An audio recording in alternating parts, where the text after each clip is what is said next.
Step into the world of the Superpro podcast, where we lay out the blueprints of home service excellence. Join us as we break down the wins and struggles of pros who are at the top of their game. Put their wisdom into practice as you build your company's success. Hey everybody, welcome to the Superpro podcast, the heartbeat of home service excellence. I am Roland Leitenberg. I'm your host. I'm your co-founder of Housecall Pro, and I'm an advocate for all the hardworking pros out there that help make our homes better, safer, and more comfortable. Through Housecall Pro, I've had the chance to help hundreds of thousands of pros just like you, empowering you guys to achieve more, stress less, redefine success in our industry.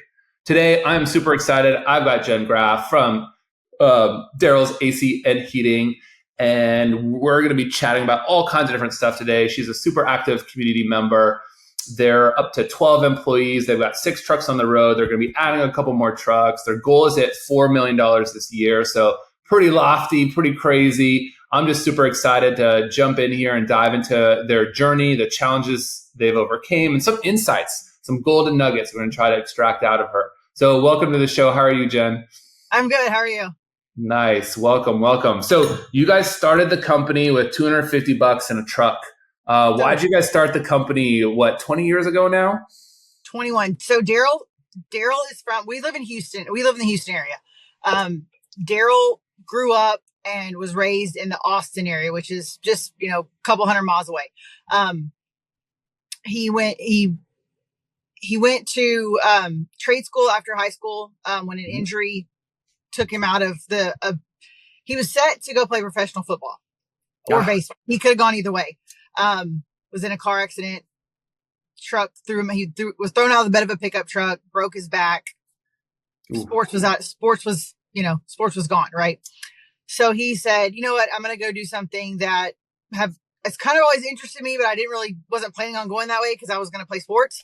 So he enrolled in trade school, and started working with a company out of the Austin area and quickly figured it out, quickly learned it, quickly moved up the ranks. They made him service manager of how did he call it? The high-end house, like the high-end, because in Austin area, $1 million house is a shoebox. So, he was in these houses up in the hills and, 15 units in these houses and things like that. So he said one day, you know what? I think I want to do my own thing. And the bosses said, there's no way, it's not going to happen, blah, blah, blah. He said, but I'm going to go to Houston. And they're like, okay, well, then you can go do it there. He had to sign a non-compete disclosure, all this stuff. He moved to the Houston area, and got a little apartment and at the time he had 2 little girls, and the very first customer was the daycare that the girls went to. And that is still one of our customers to this day. Wow. So 21 years, he said, I have a couple extra $100 in my pocket. He goes, I'm going to run down the courthouse. I'm going to grab a DBA. And he talked to the daycare and said, hey, look, I've been where he was working for another company down here to kind of learn the lay of the land and things like that. And they said, you know what? Yeah, you go ahead and start doing our AC work. You go ahead and start because this daycare was a franchise and they had 3 franchises. So between them all, they had 30 condensers. Wow. That's a good start. It's a good start. And they were all about 8 to 10 years old at the time. And they were all showing signs of wear, and they were, they're used every day and all day with, in the baby room calls, and they say jump and you say how high. And he did exactly as they asked. And that May 1st of this year was 21 years. And we're actually at that same daycare today doing some maintenance on some of their units right now. Oh, wow. That's crazy. Well, I think that goes to show, when you're building a business, you want to keep those clients. And once you get them, you want to keep them forever. And I know you guys have a lot of different other reasons why you're successful, but tell me a little bit about your involvement in the community. Daryl's AC Heating, you guys are everywhere, but how does that strategy play out over time? And maybe for a younger company, if they're just getting started, if they're just oh, I just sponsor a little league, is that is that it? What's your advice? So I grew up in a very community-centered family. My dad's a fire chief. My mom used to work for my mom used to work for the police department. So community things were something that I was always a part of. I played sports. I always had some random company on the back of my jersey when I was playing sports. So to me, that was something that just kind of it was just normal. It was natural, Mm-hmm. And then when some of the smaller little league teams around, because we live in an area of tons of little bitty towns, lots and lots of little towns. So there's not a bunch of like giant, organizations or things like that. Or if it is a big organization, they're like, oh, we have a branch for this town and a branch for this town, whatever. So Right. he was being approached just like every business owner is approached by some coach or some, athletic sponsor saying, hey, will you sponsor my little team? So I one day said, let's go bigger.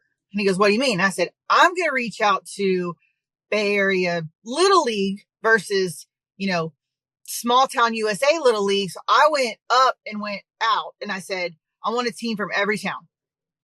Wow. Random boy, girl, I don't care, whatever. Just give me a group of kids. And I want, I don't want them all 4. I don't want them all, 10-year-olds. Splatter them out. I want to be all over the place. That worked out really well. That was like shooting fish in a barrel. It was just, and you're going to hear a lot of country stuff come out of me. So.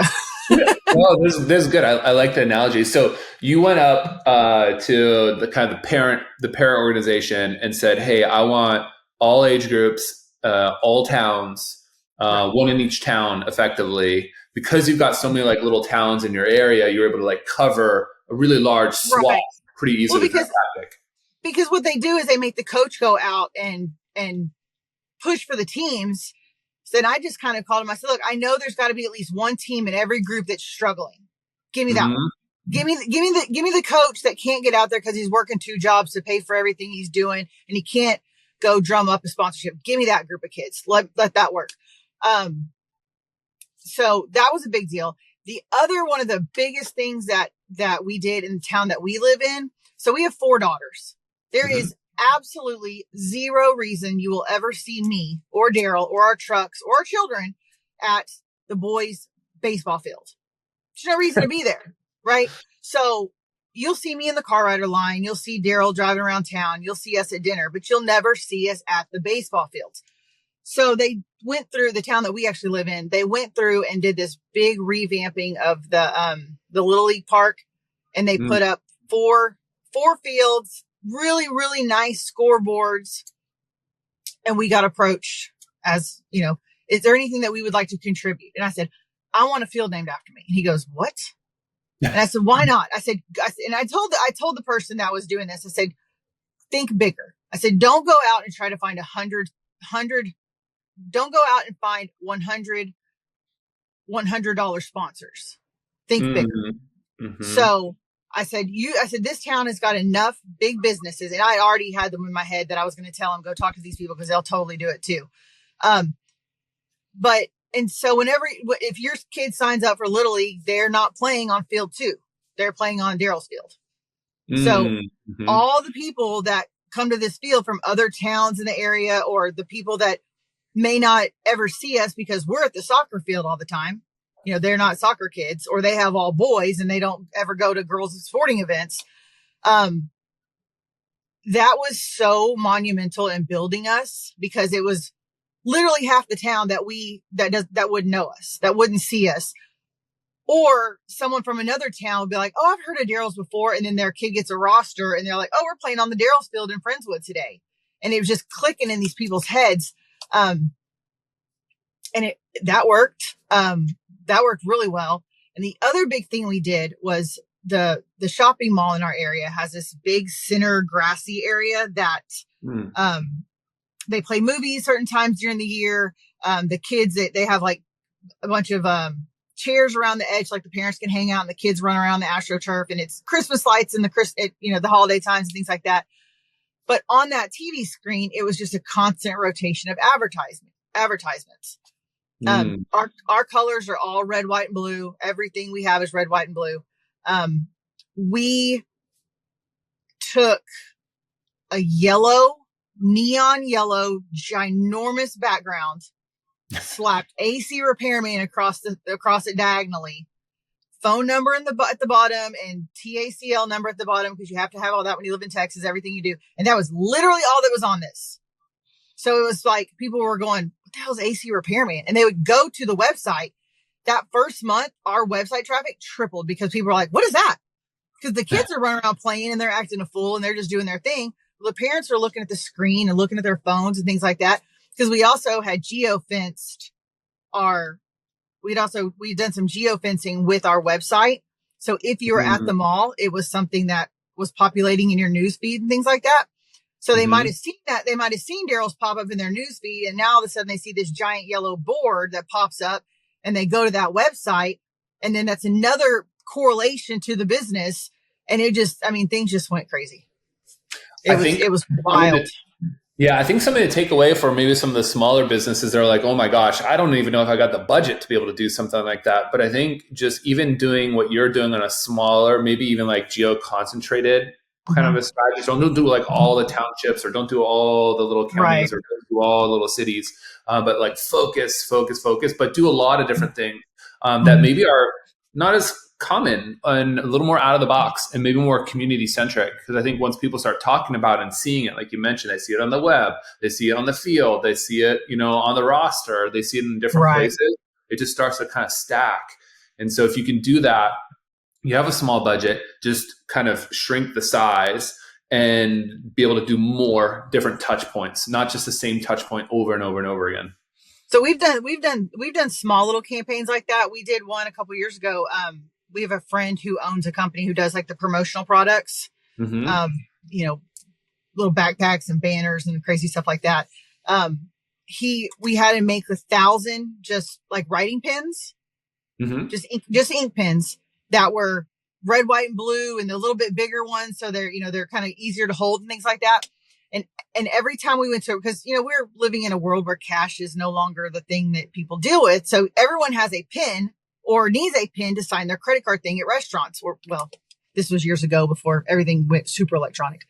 Yeah. But every time a waitress would bring us the little envelope with our bill in it, we would stick a Daryl's AC pin in there. The waitresses love pens. The waitresses love pins. And if they left it in there, the next customer who signed their ticket grabbed that pin, looked at it, and that was something that was relatively inexpensive considering it did all the work for you. Like that, I had a sandwich baggie in my purse full of pins, and just randomly different places. I go into a Kroger's or something like that, and I'd leave one right there on the counter, just throw them out everywhere. Yep. And then we did the little paper coasters, the little that you get at restaurants. We had a bunch of those made. Those are super duper cheap. And went around to some of the local bars and said, "Hey, can I leave this stack here with you?" Yeah, and they're going to use it. How many times you look down at your beer when you go to pick it up to make sure the koozie or make sure the coaster didn't stick to the bottom of it, and you're constantly staring at it. But it's a little inexpensive. Off the bottom of the cup. Yeah, because not everybody knows the salt trick, but I love it. But it was little things like that little things that can help. The big things help too, but those little things like that are, to me, if I see something repetitive like that, that is more in my head, and we have a friend that has an air conditioning company on the north side of Houston.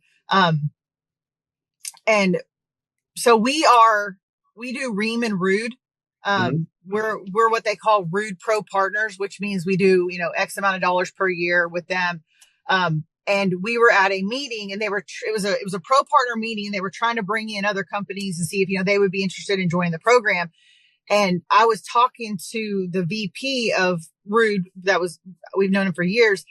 And this guy that we're friends now, but we just met, he looked over at his wife and he goes, "I need you to be like Jennifer.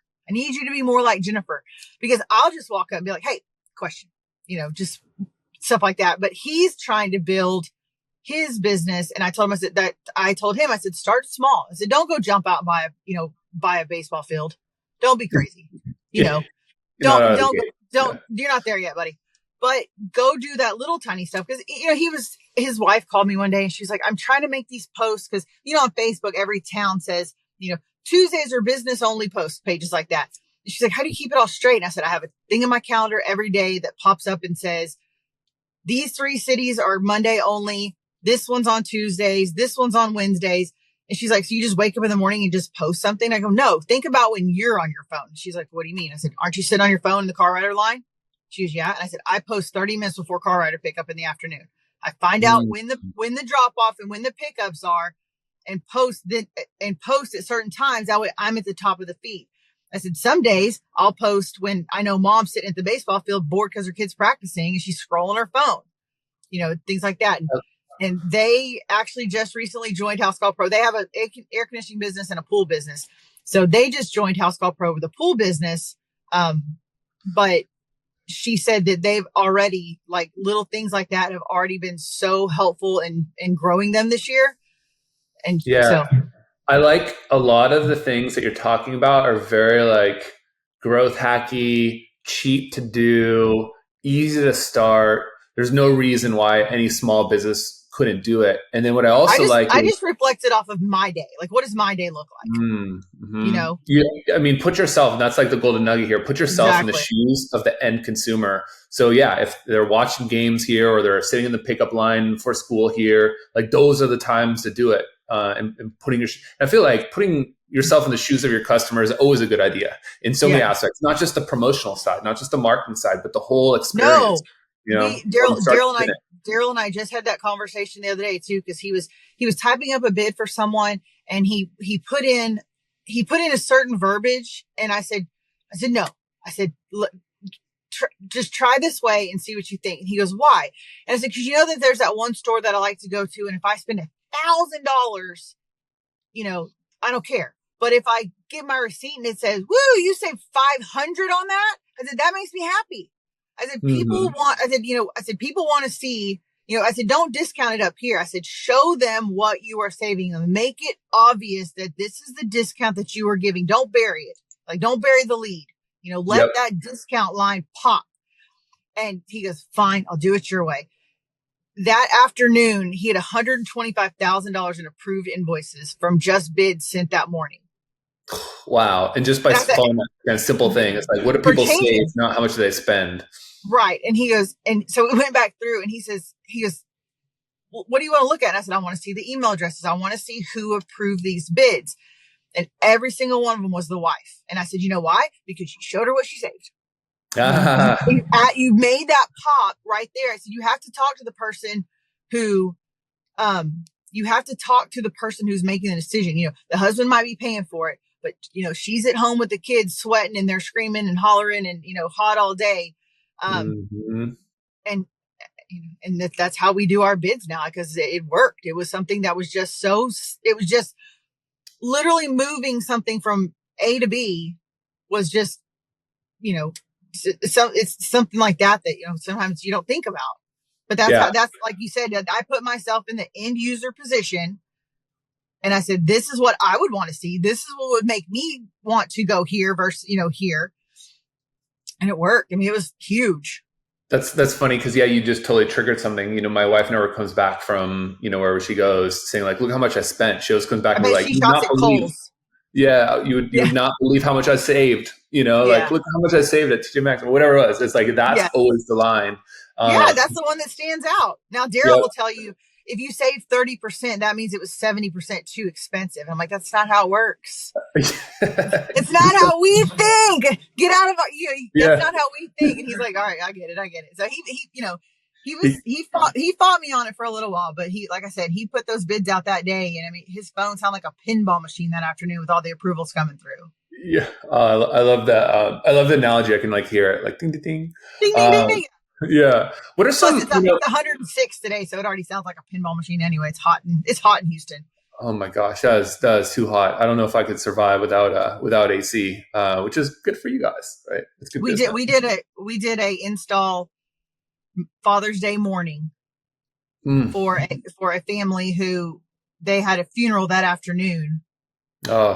That evening they had a funeral that evening. And Saturday we went out there, and they were like, you need a new system. And they're like, we've got people coming. And I called my guys and I said, look, I'm going to pay you double time, and I'm going to bring you breakfast. Who's in? And I had 4 of them be like, these people need AC. Let's do this. And they were all there at 8:00 in the morning. We paid the store to open up to get us the to get us the equipment, Mhm. and it was just, I don't remember where I was going with that, but we started talking about something.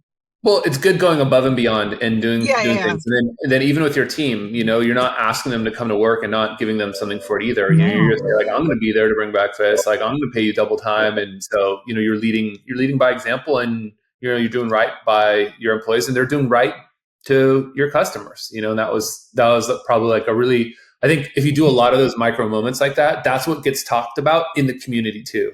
And Yeah. so people are like, you never believe what happened. Daryl's AC, they came out on a Sunday to do this thing last minute. Everyone's probably booked out, weeks in advance, and they came out. And so, those things, also from like a tax perspective, if you're giving things away or doing the install for free, those are all write-offs. Those are all marketing expenses. And so write that whole thing up, because you don't need to pay taxes on those dollars. So, but all those micro moments, they add up, and that's a great. It's the little thing. I mean, it's the little things in life is one of those sayings that people sometimes they take for granted until that little thing somehow touches you in a good way or benefits you in a way that it's no longer a little thing. Like that family was so grateful and so happy. And, we have friends that will call. I have one friend that if she does not call me this year, it will be the first year in probably 7 years on July 4th that her blower motor goes out every stinking year. She's got 3 or 4 systems in her house, and every single year on July 4th, like I might as well just go ahead and put it in the calendar now because she's going to call me. But she's like, I know that I can call you and you're going to be there and take care of it. And it's, like you said, it's just those little things that they just mean so much to people. Yeah, definitely. Well, so you've been doing this now, are you both you and Daryl, since 21 years. You started using Housecall Pro back in 2019. Can you remember the moment when you started with Housecall Pro, or what even caused you to look for something like Housecall Pro? Like, what was like that? Like, that's so funny you asked me. So we were talking about this when I was in the town hall. Someone asked me that same question. I have no clue. The last thing I know, that's honest to God, the last thing I remember was Daryl came home and said, hey, I signed up for a company that's initials are ST. And I got to digging in it, and I was like, listen, I'm out. So I've only been in the AC business for about 11 years. I came from chemical plants. So disorganized, chaotic, can't have that. like cumbersome kind of like, procedures and things like that is nerve-wracking to me. And I need flow, and and even if it doesn't flow, I need it to flow in my head. And I remember telling him, I said, whatever this thing is that you bought that you were trying to make me implement into this business, I'm going to need a refund because this is not working. And I really think that, how algorithms work where, that you joke about, hey, I want to go have a steak dinner tonight. And all of a sudden, here's it. And it's like, you're just talking about it. I swear to you, y'all found me because I was not actively looking for something else. I just knew that this one thing wasn't working. So I feel like y'all found me. Like y'all found us, and I don't remember onboarding. I don't remember who I spoke to. It just seems like Housecall Pro has been there forever.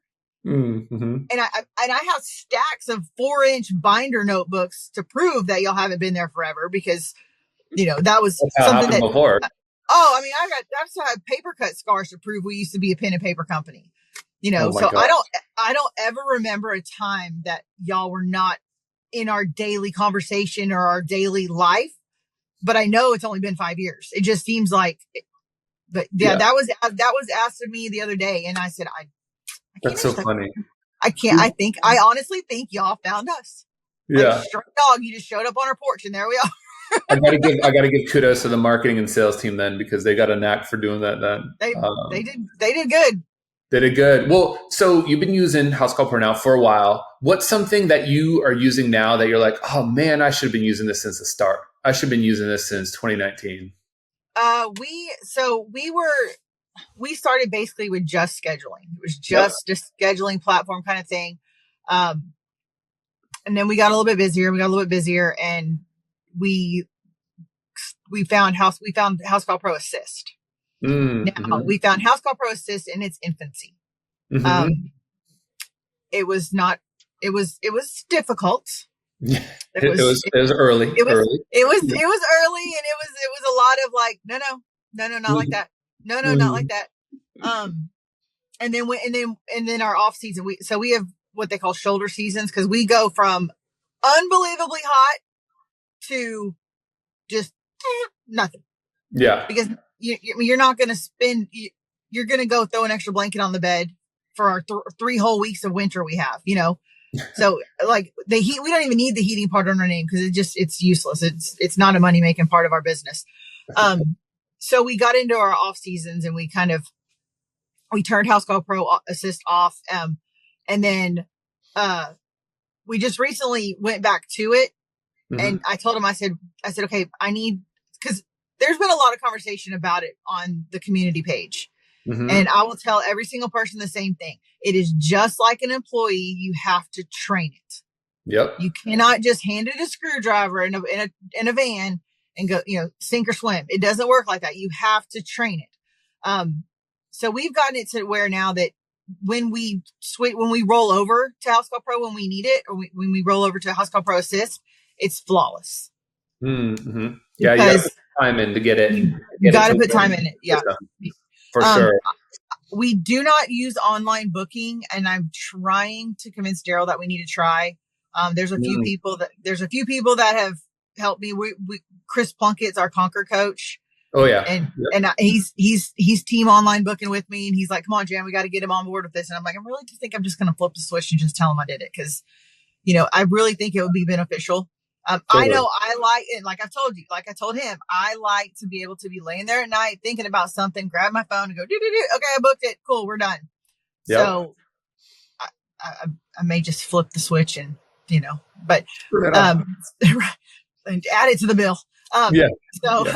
So when we went to Max, I think we were only with y'all. I think we went to Max after a year. And I mean, it opened us up to timesheets and Instapay and all these things that was a conversation today. Somebody was saying about how, well, Instapay is a 1% more and things like that. And I was like, okay, well, add 1%, take the money early, and open up the fact that you are opening that little bit of 1% that Instapay may cost you, and you don't have to use Instapay, but that Max plan opens you up to so much stuff that, I will literally learn something almost every day. And I know I annoy Weldon and Nordenson so much, because I'm like, ooh, I need more information about this. And we were on office hours the other day, and Franklin jumps in there and says, can I just be like automatically default beta into everything? And I'm like, me too. And in that afternoon, I had like 4 or 5 people reach out to me like, hey, you wanted to be a part of this one? Hey, I have an alpha group opening up. And I'm like, just give it all to me, just because I'm just going to play with it and learn it. And I just want to do it. Turn on all the things. Yeah. Give me all the things. Yeah. So like, I really want to learn more about like the reporting side of it. I love that idea. We use there's a lot of things that I know more about that I'm trying to push Daryl towards. Yep. This morning he actually said, hey, can you give me a little more information about that email, that email? Yeah, the marketing campaign. Yep. I was like, I know, because I have all the information. I just need you to pull the trigger. Because, in the grand scheme of things, it is his baby. This is his business. I didn't start it. I came in halfway through. But he's Mr. Meat and Potatoes, caveman. I'm going to, it took, getting off pen and paper was hard. So I got to slowly, he still has like an iPhone 11. I mean, it's like, honey, got to give him the next. He's like, you just do all the technical stuff, and you do the Zoom calls, and you do just tell me what I need. And I'm okay. So there's a lot of really good parts of it that even that are unexplored still. So I'm excited to get in and dig more. I love too that you have that growth mindset, because a lot of people think like, oh, in order to get to this size, you have to have it all turned on. You have to have it all figured out, and you have to have No, it all dialed in. And some I of it think doesn't, some of it doesn't pertain until you get to like they come together. Like you're not going to grow until you get here, but you're not going to grow. You're not going to, that you have to do them together. Some things don't like another little country saying, you can't put the cart before the horse and everything. Right. So you don't need to go download everything. You need to learn a little bit about everything and figure out which one's going to work for you best. Yeah. So And that's I why like that too. I jump on every whiteboard I can. I jump on every, call that I can, just to see what little bit that I maybe didn't know about. And so I actually signed up for a class that, for lack of better terms, it's AI for dummies. And I want to learn more about AI, but I don't have that. It wasn't something that I did in my previous jobs, or, it wasn't around. It didn't exist. Yeah. It's brand new. Right. And the automation part of a chemical plant is all done at conception. So it, was done 50 years prior before, I was even born in some situations. And I've met several people through the Housecall Pro community that have, either answered a question in a group setting, or have opened themselves up to say, hey, Jenn, if you ever have a question about that, just shoot me, just call me or shoot me a quick text. And that has been something that I have really, really pushed for people, is to get in the community. Even if you don't say a word, spend an hour reading what other people are saying and talking about. Because you may not even realize that that's a question, that you didn't even realize you needed to know that, or you wanted to know that, or you didn't even realize you didn't know that. And then someone has said it. So the community has been huge in our growth, in just the way that I have met people, I've learned stuff. And that's how I ended up going into Superpro, was because I was like, I want to learn more. I want to know more about these people, what they're doing, how they're working, and then it just leads you to all these other different things. I mean, it's just a spider web of I love it. I love it. Yeah, I think just the golden nugget there is just like, no matter what size you are, you always have to maintain that growth mindset and always kind of crave and have more curiosity, read, learn.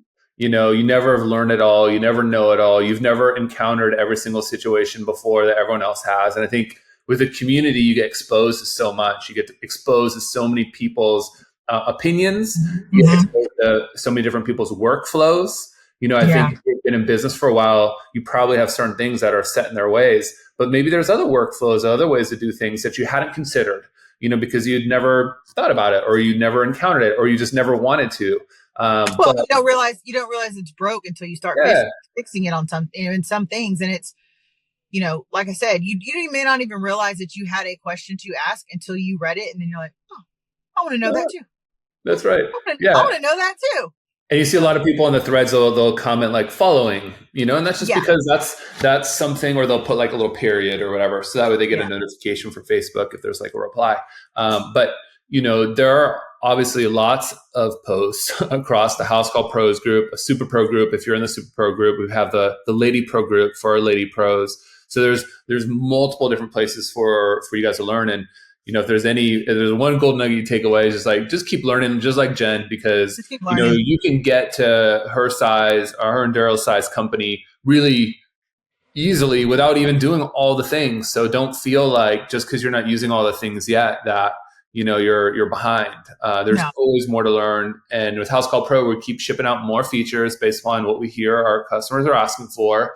And like Jenn said too, there's always alphas and betas going on at any given point, because the software is always evolving. So if you want to be a part of that, just raise your hand. And, if you meet the selection criteria for whatever stage it's at, certain ones are built more for a certain type of company, a certain size company. You can get included in those, and you can get early access, which is both a great competitive advantage, but also just keeps you using like all the newest things that we're kind of coming up with, because there's quite a lot.